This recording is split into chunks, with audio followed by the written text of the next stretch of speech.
Hello everyone, our today's topic for discussion is flame photometry. In this video lecture, we will discuss about the principle and instrumentation of this analytical technique. Flame photometry is also named as flame emission spectroscopy because of the use of a flame to provide the energy of excitation to atoms introduced into the flame. So, what is the principle?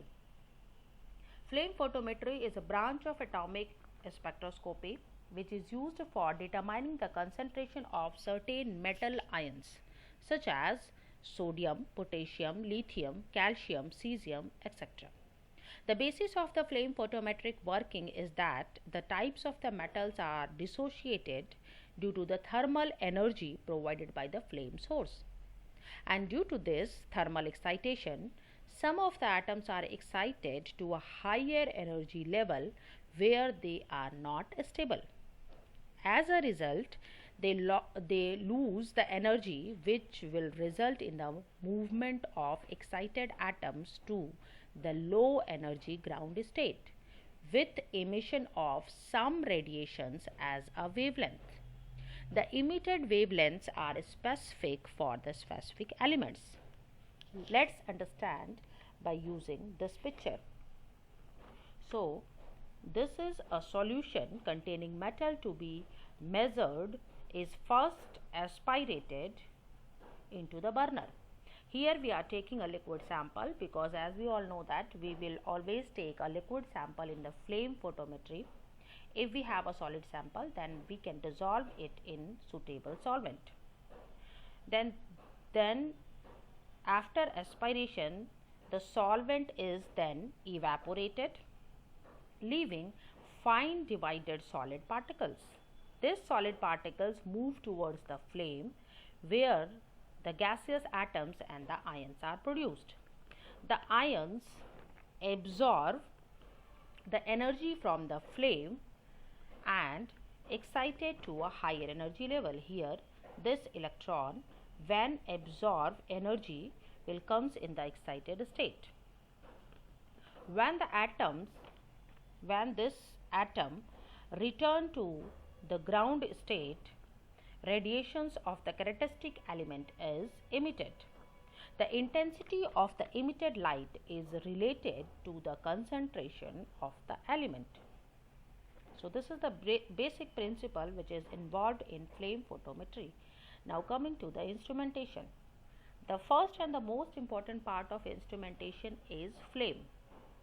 A burner that provides the flame can be maintained in a constant form and at a constant temperature.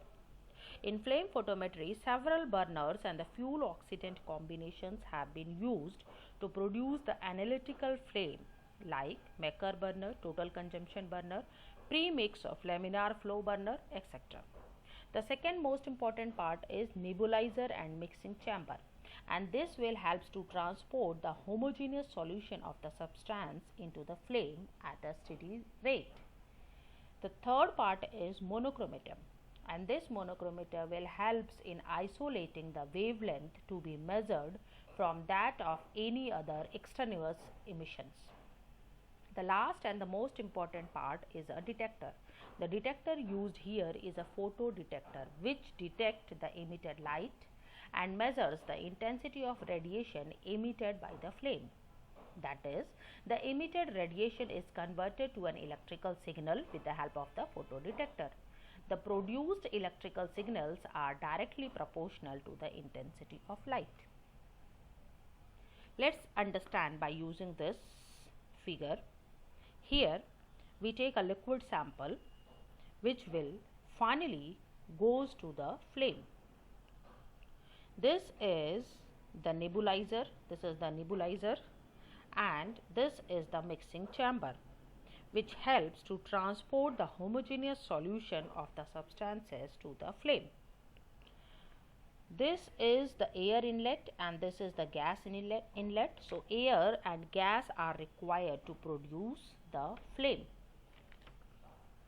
After going to the flame, when the solution reaches to the flame, then after going to the flame, it will be converted into small atoms in, in the form of vapors. The atom will get thermal energy from the flame and go to the excited state. After losing energy in excited state, the atom will return back to the ground state, as we have already discussed in the principle. During coming to the ground state, that atom will release some emitted radiations, and that emitted radiations are measured in the flame photometry. The emitted radiation from the atoms will goes to this lens.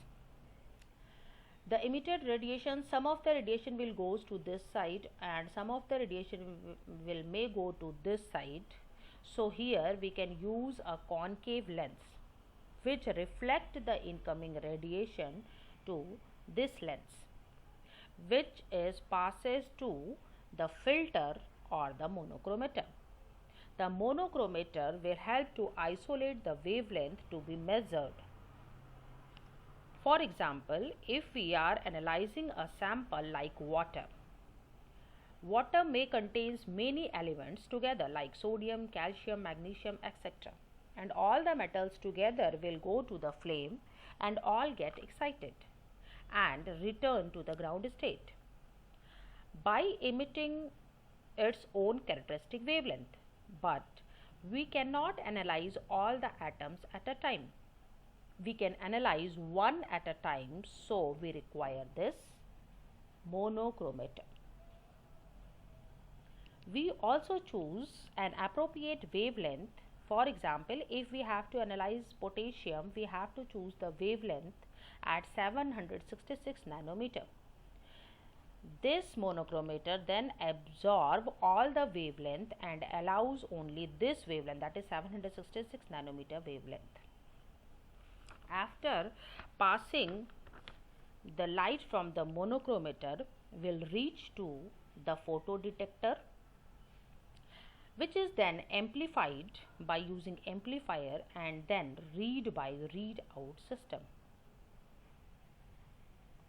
It is also important to note that each atoms which get thermally excited returns to the ground state by emitting its own characteristic wavelength. Like if we talk about potassium, then it emits a wavelength range of 766 nanometer. If we talk about lithium, the wavelength is 670 nanometer. If we talk about calcium, the wavelength is 622 nanometer. For sodium, it is 589 nanometer, and for barium, it is 554 nanometer. This also produces different colors in the flame. Shows the presence of the flame shows the presence of potassium if there is presence of violet color. Similarly, if there is a presence of lime green, then it will show the presence of barium. So this is all about the principle and the instrumentation portion of flame spectroscopy.